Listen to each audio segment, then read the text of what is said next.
Meus caríssimos irmãos, minhas caríssimas irmãs da igreja, nós estamos aqui para, de uma maneira bem simples, bem direta, bem dinâmica, nós ministrarmos a segunda aula da EBD.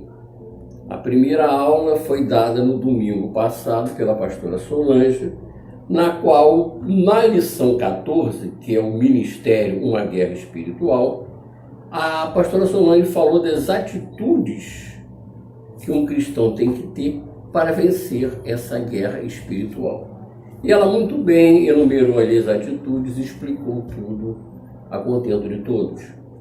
Coube a mim agora, nessa segunda aula, eu falar o tópico que fala o seguinte: como um homem de Deus ele é reconhecido. Isso cai exatamente em cima da figura do apóstolo Paulo. Paulo passava por essas situações. E principalmente, como nós vamos ver aqui, lá na cidade de Corinto, era onde as coisas aconteceram com Paulo. Ali eu acho que foi um marco importantíssimo na vida de Paulo, pela sua vivência e pelo que ele deixou de legado na cidade de Corinto. Então, quando nós olhamos como o homem de Deus ele é reconhecido, eu tenho que ver o seguinte: o Paulo ele tinha como carro-chefe a defesa do seu ministério. Porque a cidade de Corinto tinha uma influência grega muito grande. Então eram pessoas que se achavam letradas, pessoas que queriam discutir. E Paulo teve ali uns debates, algo muito sério na vida dele. Então ele precisava estar, o que eu falo aqui? O reconhecimento. Ele precisava ser reconhecido como um homem de Deus. Então eu cito aqui dentro da lição. O tópico, vamos dizer assim, para você ser reconhecido como um homem de Deus, é pelo seu relacionamento com Cristo. Então olha que fala aqui lá em 2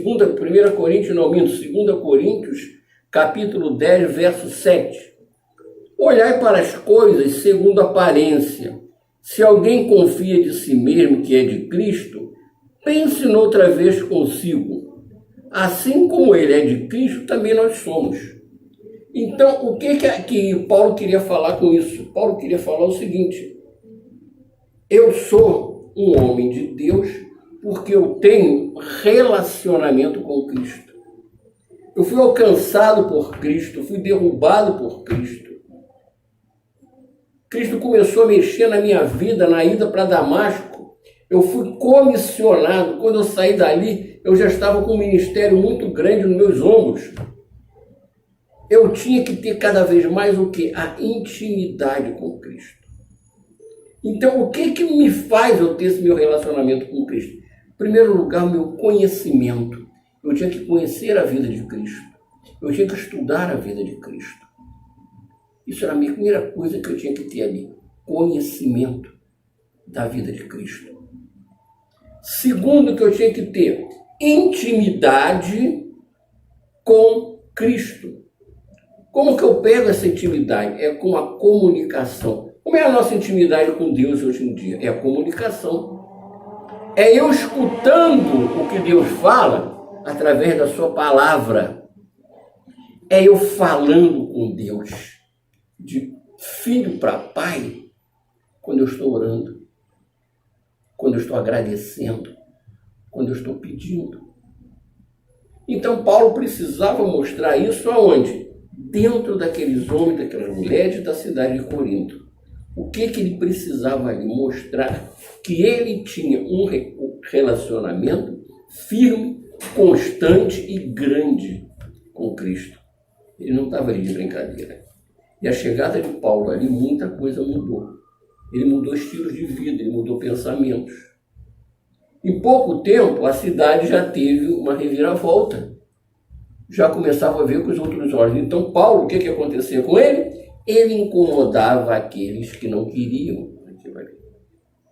Então, por isso que fala aqui, como o homem de Deus é reconhecido. O primeiro tópico é esse, o seu relacionamento com Cristo. Segundo tópico, pelo impacto causado à igreja. A pessoa tem que chegar e causar o quê? O impacto. Você não pode chegar numa igreja, viver numa igreja, passar por uma igreja e ninguém notou nada em você. Você tem que vir com pacto. Aqui fala, lá em 2 Coríntios, capítulo 10, verso 8, o seguinte: porque, ainda que eu me glorie de mais alguma coisa do nosso poder, o qual o Senhor nos deu para edificação e não para destruição, não me envergonharei. Então, o que ele fala aqui?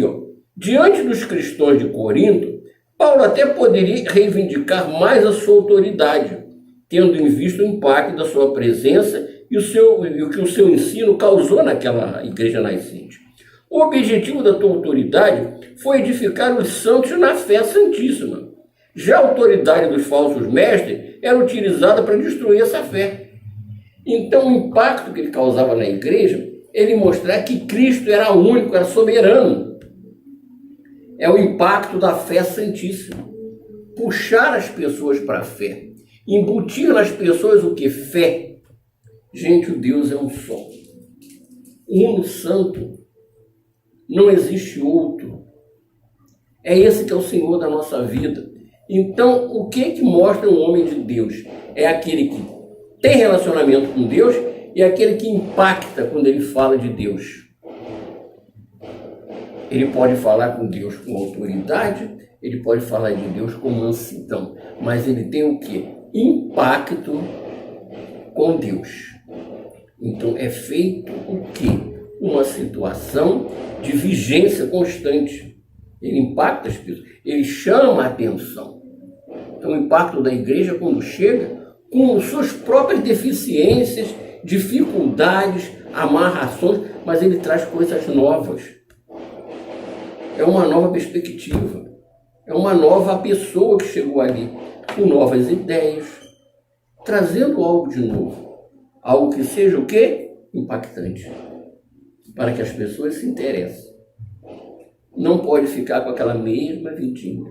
Passou por uma igreja, viveu anos na igreja, mas completamente irreconhecido dentro da igreja. Isso não define o que fala aqui o quê? Um homem de Deus. Ele não é reconhecido se ele não tiver impacto também. Amém? Essa terceira para mim eu acho que é absoluta, ela é muito boa. Fala o seguinte: um homem de Deus, ele é reconhecido pelo seu interesse pelas pessoas. Você já está vivendo naquele ambiente cristão, pessoas começam a se interessar devido ao seu impacto, pessoas te procuram. Olha que Paulo fala aqui em 2 Coríntios, capítulo 10, verso 9. É importante que ele fale o seguinte: para que não pareça como se quisesse intimidar-vos por cartas. Não, ele não quer intimidar ninguém. Ele não quer editar normas, ordem, fim, acabou.